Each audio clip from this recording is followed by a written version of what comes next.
All right, we're back. And we're back on Shades of Green on KDWN 720 AM in Las Vegas. Today we have First Nevada here with Gene Hoppert and Victor Lopez. We were just talking about robots and competitions, and some of the success stories I think are incredible.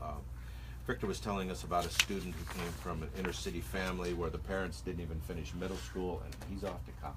Absolutely, it's a huge thing for him and for his family. He's the oldest son, the oldest child in that family, and so he's now setting a new precedent, a new example for the rest of his siblings. I had another student when I was a mentor down in Texas in a little tiny border town of 30,000 people, 3 hours from the nearest city.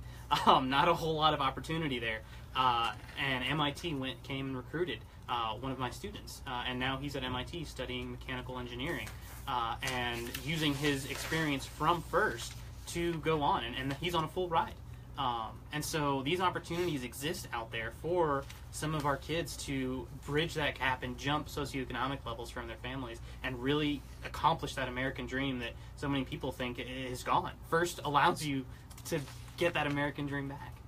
The other thing that happens is in our local teams in the Valley here, the kids that actually participate in this program, we have a graduating success rate of 98%, which against the school average is really significant. Kids that are going into First Nevada, who participate in a First Nevada robotic competition team, they all graduate from high school. you have a 98% graduation rate of all the kids that are involved. I mean, that alone is a good reason to get involved. Right. And that's why many of our schools locally, we work with the local communities and the local schools. Many of the communities are starting to adopt our programs as after-school robotic clubs and or into the curriculum in the schools because they see how successful it is. And even bigger than that, my students don't leave me when they graduate high school. They all take our numbers. This program is run through volunteers and run with the mentors that give back to the community that are not paid for by the school. We just do it because we like to play with robots. So you're developing your own community out there. Oh, absolutely. And so I get phone calls constantly from my kids who are in college or who are starting their first internships, who continue to seek that mentorship. Well, what I find interesting here is I went to a technical high school myself, and while all the rest of my friends were going to a regular academic school, preparing for college, which none of them went to, I ended up being the one that went to college. And when you look at this sheet that talks about improved problem-solving skills, increased time management skills, conflict resolution skills, communication skills, one of the things that I thought is happening to America is we're losing our craftsmanship. They don't teach craftsmanship anymore, which is something that I learned in a technical school. That's what this is bringing to the table, is showing craftsmanship, teaching them how to weld and cut materials and wire things up. And I'm sure there's a plumbing involved there, as well as the high-tech skills of programming and design work and engineering. So I think that's all wonderful. I wanted to get back to the fact that there is how much in scholarships? $50 million annually. So you want your children to get out there and get some scholarships. This is one way. I mean, there are literally hundreds of millions of dollars worth of scholarships available, and I'm told I think it's 60% of them don't get awarded every year. So scholarships is a big deal. Join this First Nevada team. Go out and get yourself a scholarship. There are many, many success stories, I'm sure, that we could go on and on about kids that are privileged that start up here and kids that come from the ghetto that start up here and end up graduating from high school and going on to college and starting a career path, starting a lifelong career path. That's pretty important. And I think what's even more important is FIRST teaches you to give back to the community. And these kids, from the time they enter elementary school, see their older peers coming back to help them. And when they get to that older age, they go back and help. And whenever they get into the workforce, that's the first thing that they want to do, is go back and help. And so not only are we developing the engineers of tomorrow, but we're quite literally developing the community of tomorrow that's going to continue to give back and build and reinvest in their communities. And that is what's going to allow us to move forward as a community and as a city here in the Valley. That's important stuff. I was watching a National Geographic skit, if you will, on pollution and those kids in Hawaii, and there's a kid that looks like he's about 10 years old holding a microphone. He goes, "This is going to be our planet and we have to take care of it." And so this is how you do it. You go out and you learn how to do your own career path, and then you give it back to the younger ones and help them start their career path and continue that evolution, if you will. So, Stan, you had some information for us on, not to break away from this, and if you have more to, We'll come No, right the back only to it. thing is if you're interested at all, go to firstnevada.org.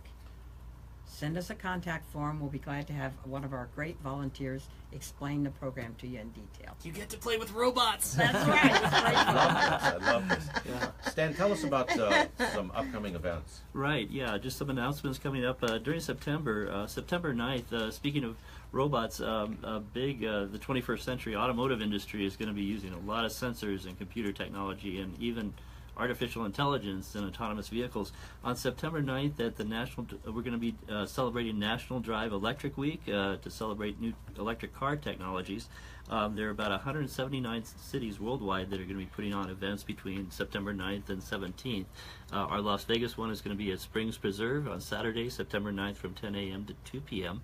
And basically, it's an electric car rally. We're going to have a whole bunch of different cars from manufacturers, the Chevy Bolt EV that's just coming out, and the Tesla Model 3, hopefully we'll have one there that's just being manufactured, as well as the Model S and X and Nissan Leaf, Chevy Volt, and a lot of other vehicles. And it's spontaneous. If you have an electric car or would like to just see them and learn about them, please come to the Springs Preserve, and there's also discount tickets available to go into the rest of the exhibits there on that Saturday morning and afternoon. The other announcement is we have green mixers tied with greenalliancenv.org every month or two, and our big one for the year is what we call our Green Tie event. So that's going to be at McDonald Highlands on September 21st. I think it's a Thursday night from 5:30 to 8:30 p.m.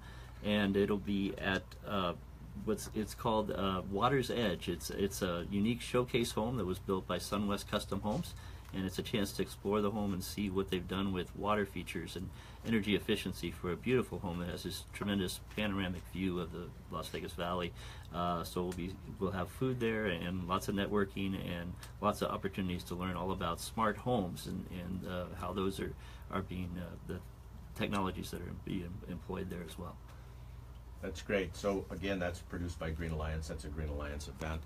And you go online to greenalliancenv.org and look at the benefits of being a member of Green Alliance and join a growing team of people who believe in sustainability and who are making the planet a greener place to live and extending its life, hopefully. So I want to get back to First Nevada. How many schools are involved in this in the Clark County School District? Well, actually, at this point, we have probably about 40. We have over a third of the schools involved in having teams at their school. But our goal is to have every child have the opportunity to participate. And so we're working with a lot of new schools this year, and so we have about 6 more new schools coming on. And how do you plan on promoting this throughout the school district? How do you get more students to just basically know that this is available and get teachers and principals to know? You as a student have to go to your teacher and principal and ask to get one involved, and then we'll come over and help them. And a lot of times the students are promoting. I had one of my students last year get so angry that when she realized her elementary school still didn't have one, she ferociously at competition emailed her old principal, set up a meeting herself, went, and set up an elementary school team that's going to start this year. Get engaged. Get engaged. Well, it's been a great show, and thank you folks for joining us here on Shades of Green, and you all keep it green out there this week. Have a great week. Thank you. Thank you.